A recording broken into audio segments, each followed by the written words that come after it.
on the good old scripting end and what she's created, because we are not part of that wheelhouse. And I thank Mr. Artley for reaching out to Liz. And Liz, thanks for jumping on and sharing your knowledge with everyone as well. Yeah, I've only started digging into it a little bit. There's a reason it says do not edit this code, but that's like a challenge, right? Yeah. It says do not edit this code, and you're like, I'm gonna. Yeah. Right. And this is, I'm pretty sure there was an episode a year ago or so where we tried to tackle the same thing, and we're like, oh yeah, we're both gonna start working on scripting more, and we never did. So whoops. I think it's one of those things where it can go either way with learning how to do this. And let me go through and just bring up the extensions page here to show you the interactive stamps that they have. So typically when you're wanting to go through and create stamps, let's at least do that first, kind of more of the basic end of how can we go through and create new stamps.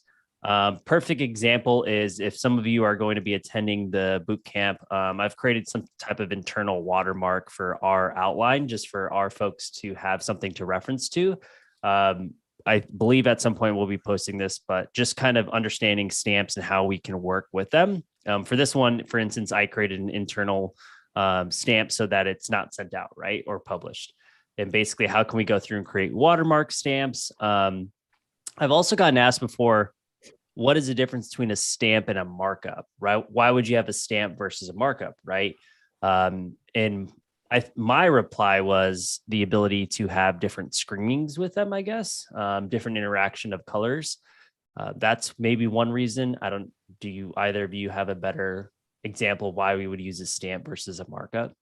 For stamps, if you use those dynamic stamps that you can get on the Bluebeam website, they use JavaScript to bring up a little dialog box, and you can fill out certain things in the dialog box.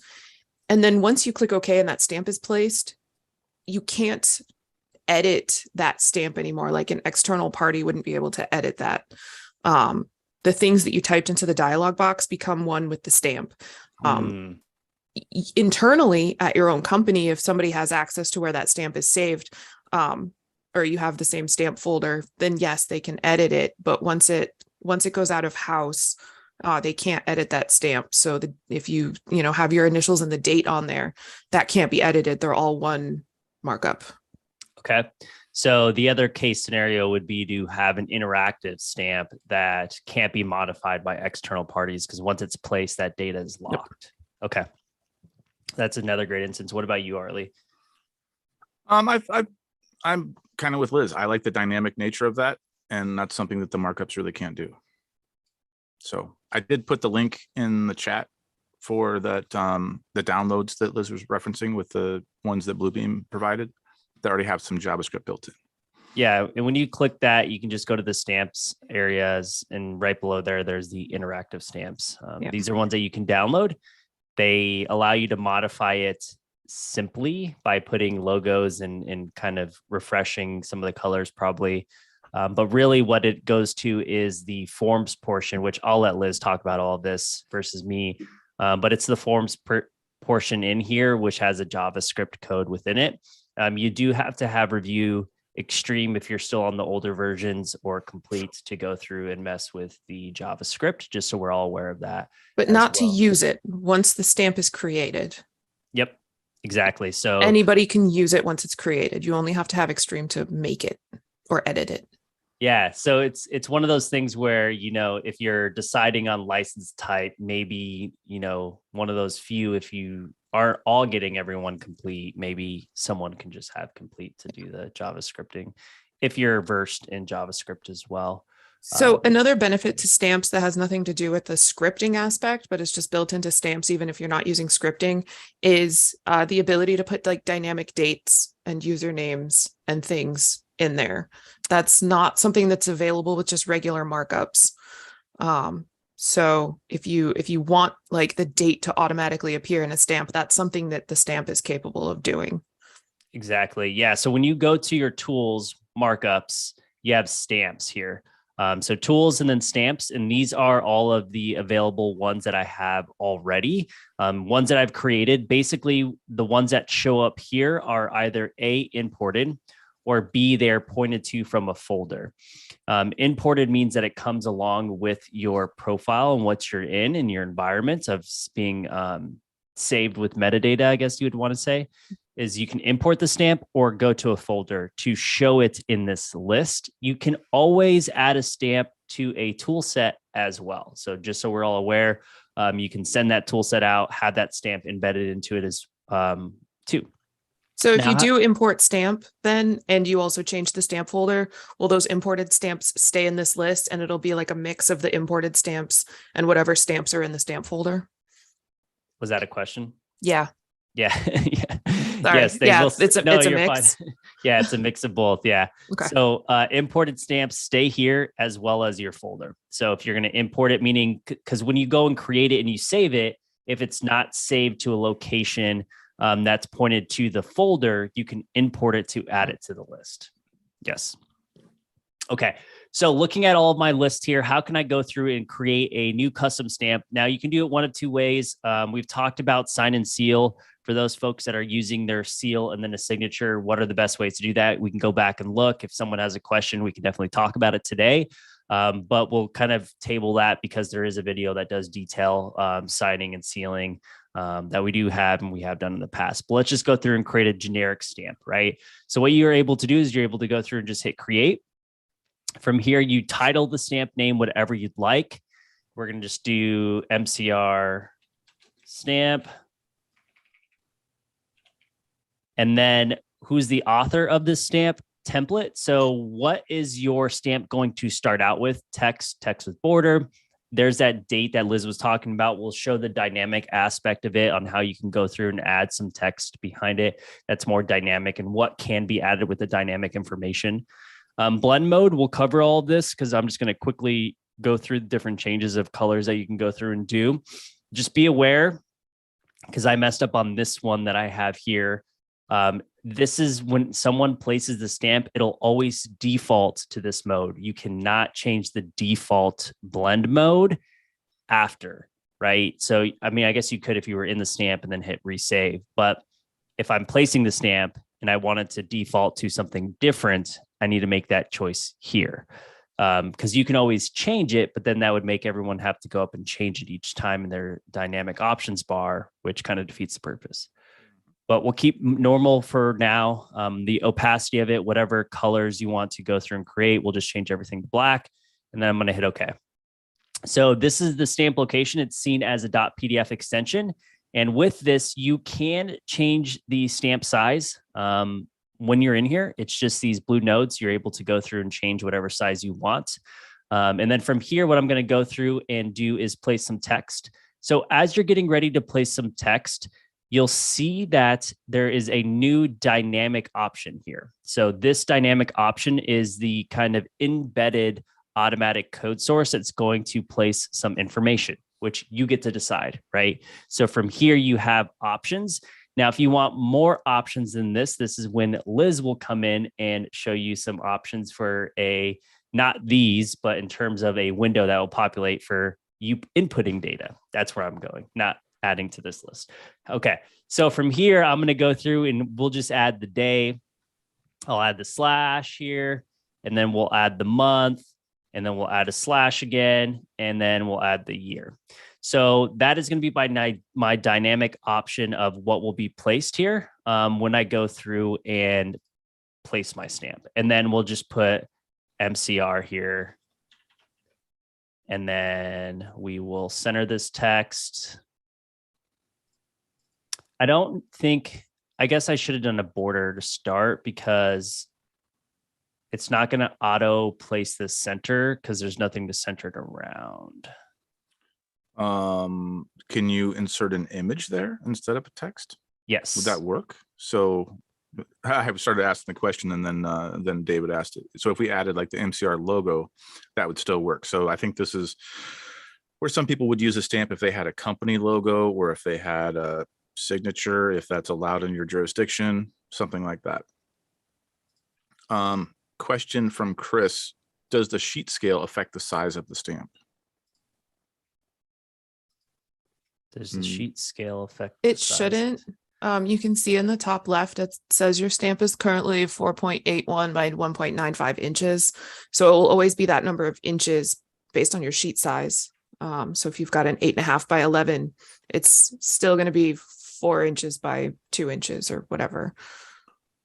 Correct. And also, Isaac was asking, is it possible to add more templates? So when you created that stamp, you had text with rectangle border, text with rounded border. Is there a way to add more of those? I haven't seen one. I haven't seen, yeah. So I guess I need to select the text first and then the alignment.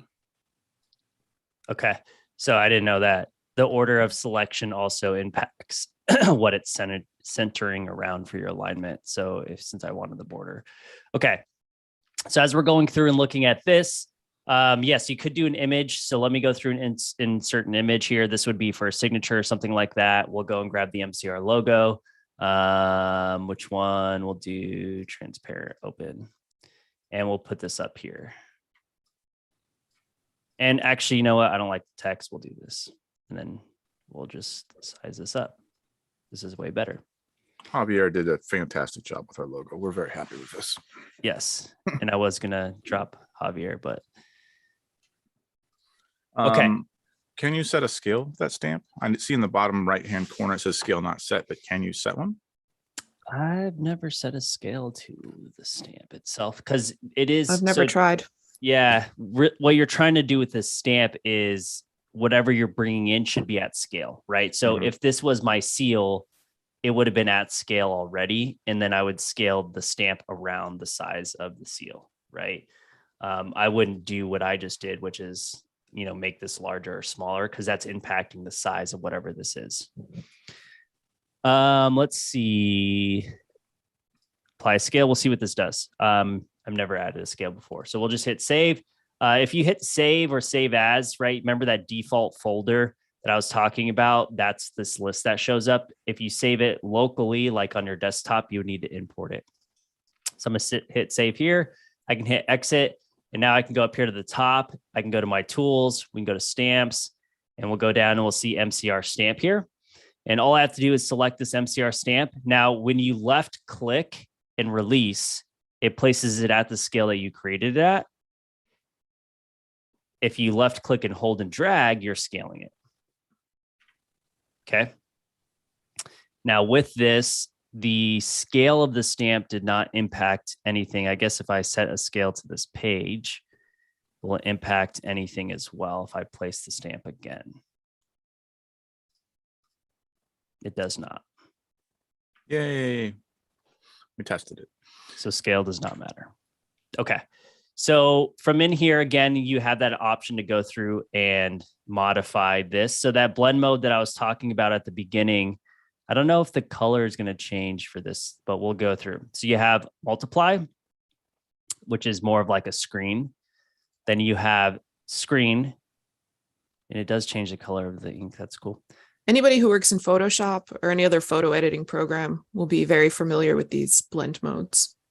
Oh, they work very similarly. Darken. My favorite is darken. Always darken. Because usually your text is black and you can't darken black. It is the darkest you can get. So that works really great if you want to put like a scanned hand signature over something. Make it a PDF, use the Bluebeam snapshot tool, set it to darken, and it makes a really nice signature that overlays your document. Tip there. So Good darken one. is a good one too. I'll use this one because this one is probably the best one that I've always had the example with, which is this red box. So darken, lighten, color dodge, color burn, hard light, soft light, difference, exclusion, luminosity, hue, saturation, and color. So one company was asking how you could change just specific things in like a set. And this could be a way, right, for you to colorize a specific area. So if I was in a PDF set here, and maybe I don't know, I wanted this zone. You could do exactly what I just did, which is this red item and say, hey, I want this part here, but I only want my line work to be red. You could do something like that where you do lighten. So it's a little bit more obvious than, you know, a revision cloud or something like that. Really cool trick. Mm-hmm. Yeah, someone had sent me a set and they're like, how did someone do this? And it's by a stamp with this lighten color. So versus the whole thing, right? Because you can do color process. You can go down to here and you can do color processing and you can change everything if you wanted to. That's the way I do overlay now versus the embedded overlay. Just personal preference, just because I've been finding out not in our perfect world of Jason and I having data sets, things align, but in a non-perfect world, we all know that they do not align, right? So what you can do and what I've been having folks do, I know segue, I'm sorry, tangent, squirrel, but what we'll do is I'll go through and add a newer one. And, you know, you can be sent a revised set. And what you can quickly do is you can do a color processing of that revised set. And then from, oops, everything that's black turned to red. You can copy this as a snapshot. I was going to create a quick tip video on this, but now we'll just do it here. And then you can paste it and then align it this way. You can also just use the snapshot tool if you don't want to do the entire page. And snapshot tool is keyboard shortcut G. I use it all the time. Do you use that and do the same thing where you color process and then G, or you just grab the same color?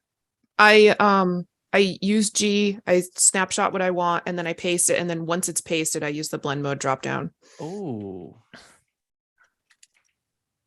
So let's say this area over here. So we'll use G. Yeah. So if you just want to look at one area and then you can paste in place and it'll get you like close enough.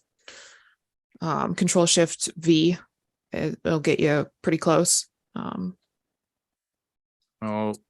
then, yep. Or somebody showed me this at XCon. You can go to the drop down menu instead of modify colors. Oh, go back. Instead of modify colors, yeah, go to the change color. Yep.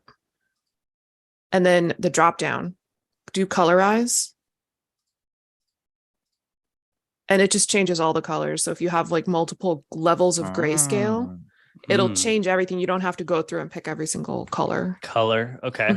And then from the drop down, I select blend mode of darken, because then I can overlay them on top of each other, and whatever is whatever is different will stick out as red. So I think it's on the wrong grid line. Did it mean to be over there, or? I think it's here. I don't know. I think it's one grid over. Nope, the other way. Right? Right there. No, because they you moved it. Gotcha. So this one was the old one. Yep. This is the new one. Yeah. Yeah. And then anything that's different because of that darken blend mode, anything that's different really pops. Yeah. Because I do notice that sometimes it won't, whenever you create whatever it is, it won't override it. So when you do the change colors, so this is definitely better. Yeah. And the snapshot tool just lets you do those specific areas if you don't want to do the whole sheet. I think copy sheet to snapshot is underutilized. Paste in place. There is no paste in place, unfortunately. What do you mean? In same place. What do you mean? Like, so if you copy something and paste it from one place to the next, same exact location of the page size, can you do that? Yeah, with a snapshot, absolutely. Yeah, just it's still in your clipboard, so just hit Control Shift V and it'll paste in the same spot. It'll paste in the same spot as where you took it from. So if you can see if you're depending, I don't know if you copied something while I wasn't paying attention. That, and then if I go here, Control Shift V. It's a Windows thing. Shift V. Okay, that's blowing my mind because that's Control new. Shift V. Isaac, hey, I didn't know this. This is new. This is why we're here. I had no idea. That's a Windows trick from, I don't even know, however old. This is why, like with my drafters in Revit, I'm like, can you please keep everything in the same spot from sheet to sheet so that I can do this? Yeah, see, Revit has paste in the same place, aligned to the same place that you originally had. I didn't know Control Shift V was the same thing. Yeah. I learned something new today. Ooh. So that is new to me. And then you can just do this. That's cool. Yep. But the other thing is right. The main reason why I would have done this anyways is because a viewport would have moved. So in the same place wouldn't have worked either, because the overlay, if it's in the same place, works just as efficiently. Yeah. But to circle back to stamps, you could do, I scanned my signature on a, like at our printer or scanner and made a PDF out of it, and then use the snapshot tool like you just did, made that snapshot have a darken property, and you can put that inside a stamp and it'll always overlay whatever it is. It won't hide the background. Yeah, because that's the one issue with stamps, is having that background where you have two stacked on top of one another, right? And it's not showing which one is in front. Yeah. I don't think you can use scripting to change the colors of the snapshots. I'm pretty sure you can't. Learn something new. Yep. Same here, Matt. Learning something new every day when I'm on here. Can we discuss signature? I had an issue to get rid of the background. Yeah. So I'll let Liz show that off. Yes. Let me go find my signature. Yeah. I mean, you can make one too. But this is the overview of stamps. And again, this is another great tip. Same place. So if you want to go through and use that, that's Control Shift V. That's something new I learned.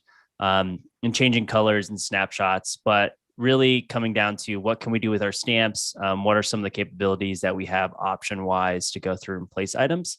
So I'll close these out. I'll let Liz share here for more of the JavaScripting end. And again, ask questions, everybody. That's what we're here for. So we can stump people like me. Control Shift V. Oh, share. Let's see if I'm ready for this. What screen? The screen? Yes. Okay. So I mentioned this when I did, and just now getting a phone call. Cool. It rings on my computer too. Hold on. Cool. I mentioned this when I did JavaScript at XCon in 2021. There's two different types of scripting. There's this scripting that you see in front of you, and it's really pretty basic, but it's not actually JavaScript. So you would come to document. You guys can see my screen, right? Yes. Cool. You can come to document script, and you can make these little scripts. And the benefit to these is, while they're not JavaScript, they don't have decision-making capabilities. You can't write if statements, nothing like that. The benefit to them is that you can create a button for them and put them on your toolbar.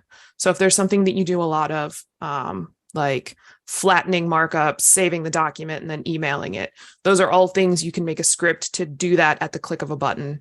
And it's more like Excel. When you write a formula in Excel, you type, equals if, open parentheses, and then Excel prompts you for what it wants next. That's going to do this here. So if I type, color process, you can see what it's going to ask for. It's going to ask for, so this script can color process. JavaScript within the stamps, I don't believe can. So for instance, this script though, your start color, your end color, and as you type, it will give you examples. So at the bottom, it gave me an example and then I just got rid of it. But there we go. At the bottom, it's like black and white will convert to grayscale, or you can do red to white, and that true will show if it's gonna do a let's see, scale and process image, and then your page range. So if you don't know what any of those things mean, you can come into this document. It's on the Bluebeam website, and you can come to. The link is dead. The link is dead. Oh no. you can come to color process in their document and it'll tell you what. I The can't link- see chat, so if you're referencing chat, I Yeah, have no no, idea you're what's going fine. on. We'll let you know if there's something in chat. Yeah. Um, Keep going. That's what Jason and I do. Jason will, yeah. whoever's talking will monitor chat and let me know because it's hard to do both. So this document will describe, if that little prompt wasn't enough for you, this document will describe what it is it's doing. So I like to just, I almost never use the basic scripting, but you can just come in and I think they're mostly pretty self-explanatory, like form export and form input, header and footer. Just come in here, take a look at what it can do, and just click on it and see that, like, the capabilities of each feature. So this is the script reference. This is not JavaScript, but just some basic script that they have within their program. But again, you can create a button to put a bunch of these in one script, make a button for it, and then the button does a whole bunch of stuff all at once. Really? So if you wanted to change something, you could create a form button, and when it's clicked, it does these things. It would be a button in your toolbar. So it would. This is like an add-in. So yeah, I could create a script and you can give it a little icon, and you give it a name, whatever it is. So we're not referencing to a stamp right now. No, I just wanted to tell you that this exists and that it's different. And then you can add to toolbar and it'll add this little icon to the toolbar and it'll do whatever you say. So how do you get this again? Document, script, or it's also in batch script. So you don't go down to the left script. You go here. Okay. Yeah. So this is different. They're two different functionalities, with a different language. This is not JavaScript. And I just want to make people aware that it exists, because I don't know that a lot of people know that it exists. And that it's different than JavaScript. Okay. That's cool.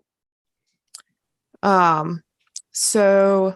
And then it gets to your toolbar, and then you could potentially send it out as a company profile. Yeah. Yep. And again, I don't know. I haven't tested. You definitely need a stream to make it. If you distribute it, then I don't know if you need Extreme to use it. I'm not sure about that. Yeah. Okay. So I'm sharing my screen and there's a Zoom functionality bar at the top, but it's covering all of my buttons. You can left click, hold, and move it. Left. Sure can. Cool. I didn't want it to click on anything. Okay. So you had mentioned the stamps you can download from the Bluebeam website. And there's also, let's see, Bluebeam, that is not how you spell Bluebeam. Bluebeam, what is it? Dynamic stamps. They also have a little how-to page on how to edit them. And then the link that you had provided earlier is this link. So you can download these as a starting point. And what you want to do is figure out what you want your stamp to do. Do you want it to have text boxes, radio buttons? And these are all parts of form fields. So if you ever go into a form field, drop-down boxes, things like that. Those are what make the stamp dynamic, or the code makes it dynamic, and the form fields are how you get your information inputted. So find a stamp that they have in their library that's similar to what you want to do. Let's see, I had made a stamp for somebody, and I started with this one right here. This one came from the Bluebeam website. And I used this one because it was most similar to the stamp that they wanted to create. All it had was text boxes. And there's a difference between, you can see there's a regular one and a batch one. And ignore the two at the top. Those are mine. That did not come with it. You can see tests, and this is the one that I made, so I'll show you. The batch stamp functionality, basically, I'll just show you. I'll just show you. So we have submittal project. And again, this is just the default one that came out of the Bluebeam website. And this box will pop up and you can see it says JavaScript window because you don't ever want people using JavaScript who don't know that JavaScript is doing something in the background because that could be dangerous. So here's your JavaScript window. It automatically filled in my name, but I can, type whatever. And I'm just gonna. So I use the non-batch version of this. So I'm going to click OK. And here's my stamp. If you just click once, it'll place it real size, like we were talking about earlier, that, 4 inches by 2 inches. If you come back and I'm using the non-batch stamp, this window pops up again. So I can type, whatever. If you, let's see, sorry. Oh my gosh. If you click and drag, there we go. If you click and drag before releasing, you can make it a different size. But if you just click once, it will default to the size specified when you were editing it. So this is the functionality, the non-batch stamp. Every time you place it, it will ask for information again. The batch stamp,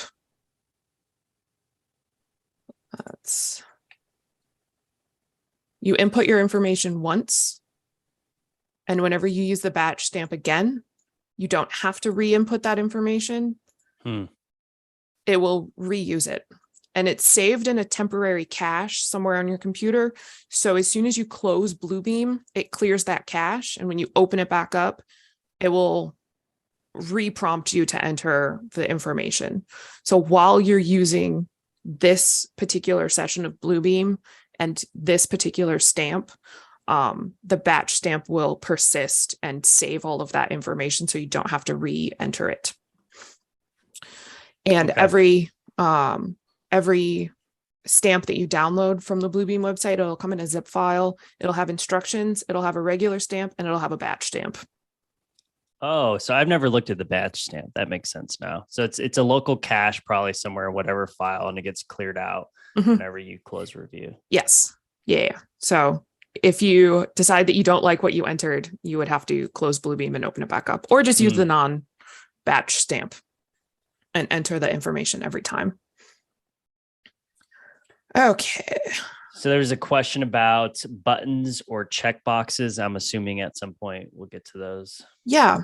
I will show you this real quick. I made this for somebody and I'm going to click edit. So you can see that I started with that stamp, and because it's outside my little border, it doesn't show up when I place the stamp. So what I did is I made a copy of one of those other stamps, accidentally made a copy of the batch stamp, didn't realize that I did that. And then I was wondering why it was behaving like a batch stamp, and it's because I copied the batch stamp. You started with the batch stamp. Okay. Yeah. So is there, you can't delete that top part out? You can. Okay. Yeah. Okay. It was here as, just I just never deleted it. Okay. What I was did. just checking. Yeah. I was just checking. Yeah.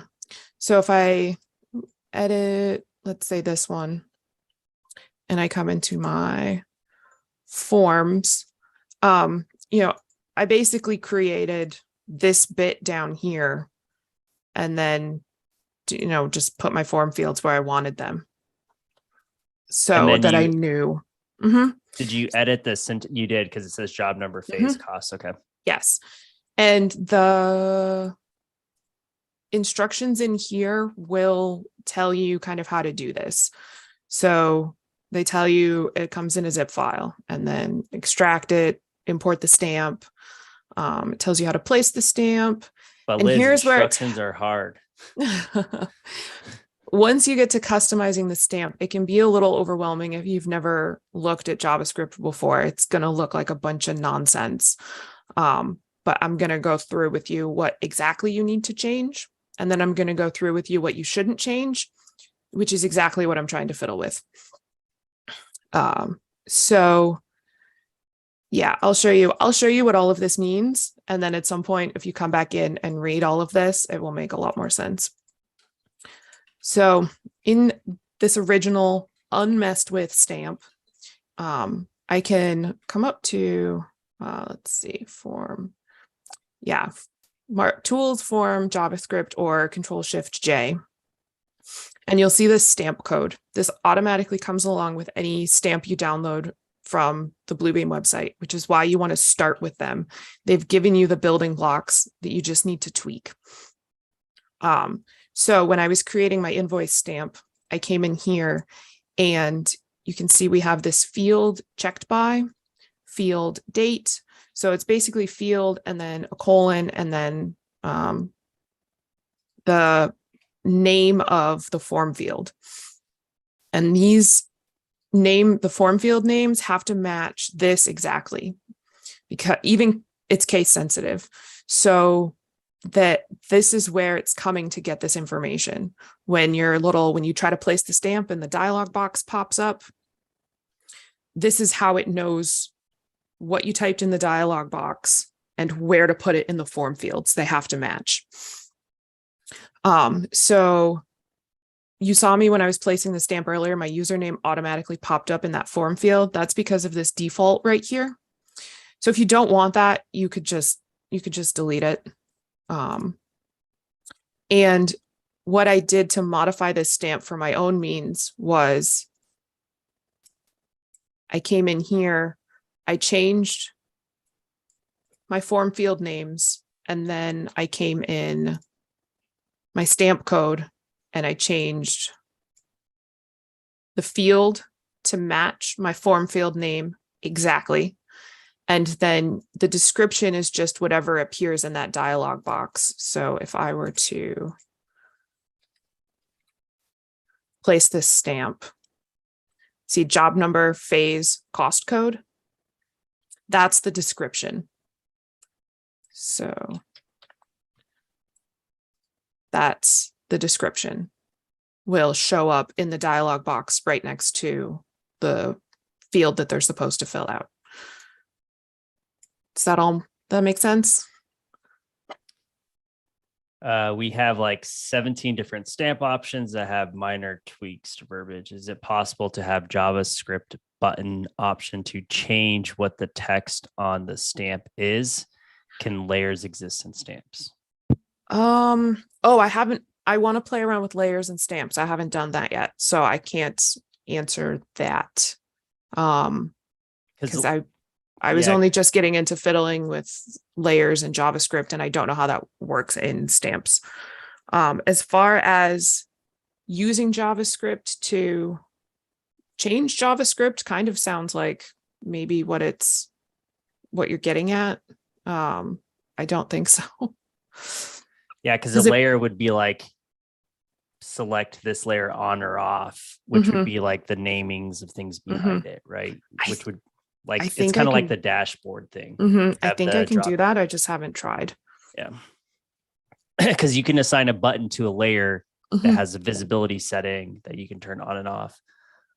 Alex. So that's kind of what we do for dashboards with the drop down. It's a layer associated to it, and that pushes and pulls it in visibility of what's showing and what's not showing.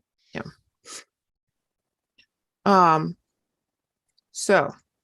Oh, when you say button pop-up prompt, yeah, I mean, it would probably be a button in the JavaScript placement, kind of like a checkbox of, is this on or is it this stamp? So you have stamp options of things. Yeah. I did figure out, let's see. I have this PDF test that I use. So I just reprogrammed this button. I put code in the button to test code that I want to test. And so I did get a pop-up with a checkbox to work. And basically look down here in the JavaScript. If it's not checked, come on. It returns false. And if it is checked, it returns true.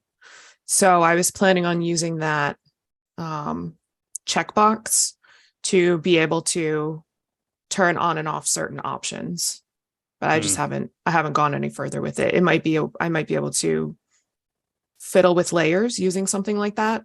If the checkbox is checked, turn this layer on and the other off, and vice versa. And then the layer would host everything that is whatever is associated to it. Maybe. Yeah. I haven't tried it yet. Stamps and JavaScript.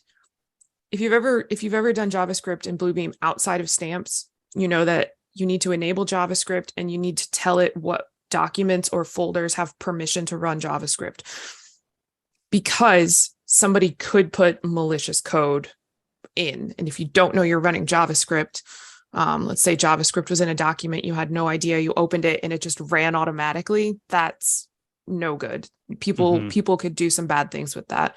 So when you're using JavaScript, you have to come in and enable it, and you have to my XCon application working-ish. I was having trouble getting it to work. So this was the working-ish one. So you have to tell it folders that it's JavaScript is allowed to run. If I have PDFs outside of these folders, JavaScript will not automatically run. Stamps are a little different. Within the stamps, that JavaScript will automatically run. So there are more restrictions on what JavaScript is allowed to do within a stamp. And I can't find any documentation that actually tells me, like, here's what you're not allowed to do, or here's what you are allowed to do. It's a little bit more finicky. So it just requires experimentation and trying to get it to do stuff, and then figuring out if I wrote my code wrong, or if it's just something that I don't have permission to do, because you don't want people to be able to just run JavaScript in the background in a stamp without other people realizing. So that's where getting JavaScript to run in stamps is different than getting them to run in a normal document. Yes, I can tweak layers with JavaScript in a normal PDF. I don't know if I can do that within a stamp. So yeah, radial button could be used instead of a checkbox, but I don't know if it would pop up in the source code field. There are ones that use radial buttons, so like the submittal status. Let's see if I have that one. I have submittal review. Which one was I just in? I don't even know. Maybe this one. Yeah, I think this one. Oh no, this one has kind of the selection, a list. Yeah. So there are some that have radio boxes. And that's why you want to go through the stamps that Bluebeam has on their website and kind of match the ones that have all of the items that you want. So this one has text boxes and a list, because adding them is way more complicated. You want them to already exist. If I'm just using text boxes, I want them to already exist. If I'm using radio boxes, let's see. Try that one. Oh, no, that's my test one. So you're saying it's better to make sure that these already exist prior to starting? Yeah. Okay. Yeah, so this one has radio boxes. And again, this is a default one that I downloaded from the Bluebeam website. So this has text boxes and radio buttons. So when I come into, let's see, edit it, and I bring up my JavaScript, these are the radio boxes. And again, I know it looks crazy and like chaos to anybody who's never been in here before, but here, hold on, let me bring up my form field so that you can see them. So you make sure they match, or these are the radio buttons, because it says radio buttons right there. So here you can see the group name is status, and up here that everything the radio buttons are nested under says status. So if you change the name of this status, you'll need to change it in the code. And then same thing down here. Approved, revised, rejected. Approved, revised, rejected. And then the not reviewed should be. They need a better code editor. And then everything will look much better. And then not reviewed. And again, these are what needs to match exactly this value. And then the description is what appears in excuse me, in the dialog box next to it as a description. And then up here is the checked by, the date, the submittal. So if you don't need one of these, you would just delete the line and then delete the comma at the end. Just make sure you delete the comma because there's nothing after it. If you wanted to delete whatever it was that I just deleted, like the spec one, you can just, if you wanted to change the name, you just need to change spec there and spec on the other one. Yeah. And then again, you can change the description to whatever you want. The description doesn't affect anything other than what the user reads when the pop-up comes up so that they know what data they're entering. So basically modifying existing code is easier because the code is already scripted for you for those folks that may not know JavaScript to create your own source code. Oh, it's if it's missing something, like you can always, if you have 4 radio boxes here and you need 5, it's easy to add one. You would just, add another one in here and update the code. I could take this line and I could copy it and I could make a new line that matches the new radio box. So if something already exists, it's easier to add more or take away. Let's say this has the text boxes and the radio boxes. Let's say I wanted to add a list like the other stamp had. You can't just add it in here. You would have to come in this calculation script, which is the one that says warning, do not edit. So of course I am learning how to edit it. This one is way more complicated. This is what makes the dialog box look like it does. And this is what makes it function. The code we were just looking at that we were editing, that just helps the data get from the dialog box into the stamp kind of. This is what's making the dialog box. So if you want to add something like a list, you have to know what the code for the list is, and you have to come in here and put it in here in multiple places. So yeah, they say do not edit this code because if you mess up one little thing, your stamp just doesn't work. It just completely breaks and doesn't work at all. So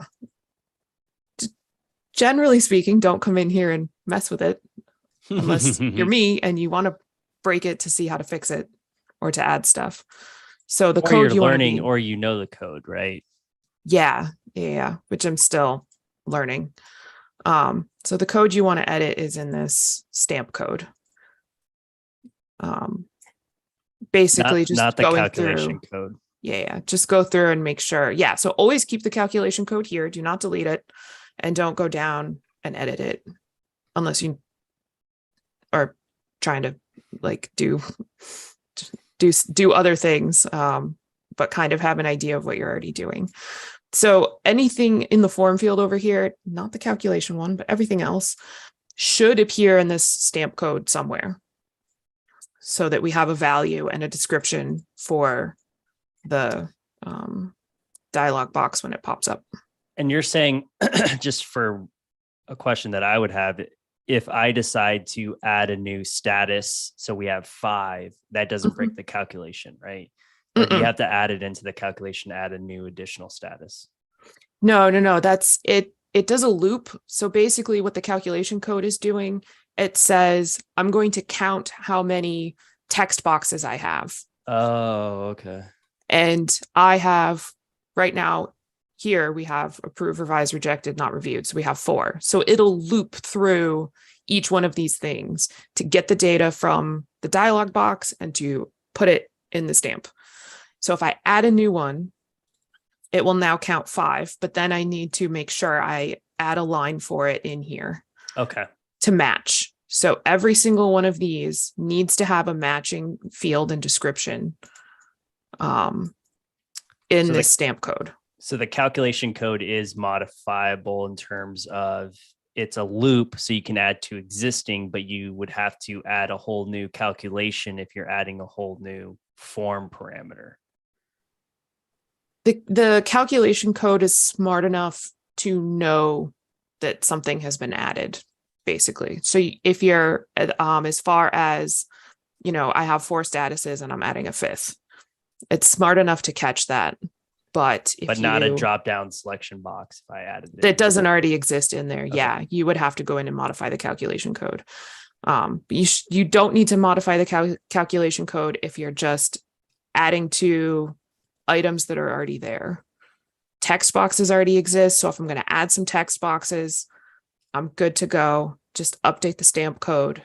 Calculation code will do the rest. Don't edit it. Okay. I hope that makes sense. No, well, at least for me, it did. That's Okay. why I was asking, because if I'm going to go through and modify something, the calculation code is just a circular reference to existing form fields that are there. You're not adding a new like drop down selection. That's why you're using the source code for whichever one looks and is closest to the fields that you want, because it's searching for the data that's already existing there. Yeah. So you can see I had a bunch of stamp folders. It was just me downloading them and figuring out what was part of each of them. Yeah. So you can get a lot out of what is there. You just, if you're trying to recreate one, what really comes into play is the circulation, which is the JavaScript window that populates up. Yeah. And that's what's pushing the data to the correct form field from the JavaScript window we just saw. Yeah. Not the calculation window. Yeah. Yeah. So I took this one, made a copy of it, and turned it into this because it already had text boxes and I only wanted text boxes. So I started out with 6 text boxes over here. I just deleted 3 of them. So let's look at the stamp code. So you can see we have 1, 2, 3, 4, 5, 6. And this one has some little extra code to autofill the username and autofill the date. And if you didn't want that functionality, you would just delete those lines. So in the new stamp that I created, I didn't want 6, but that's easy because at least it already has the code here. So I just deleted the ones I didn't want and just updated the field to match my field name. And then you can make it look however you want to make it look. It doesn't have to look like the stamp you downloaded. So you can put a logo in here. You can change the text. These are all just text markups, Great. Thanks, Liz. We are at the time. Thank you for hopping on and showing us some of this back end. It intrigues me, at least. We'll have to defer for Mr. Artley here as we're looking at all of this. Any last words before we finish up, Liz?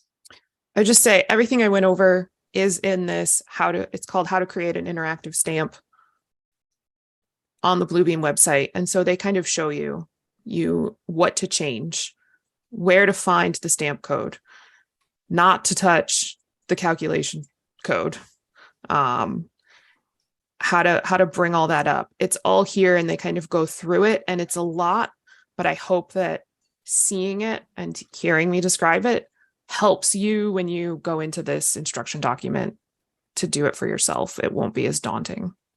Great. Absolutely. And I can't say it better than what David said in the chat. Blown away by what is possible as always. That's great discussion.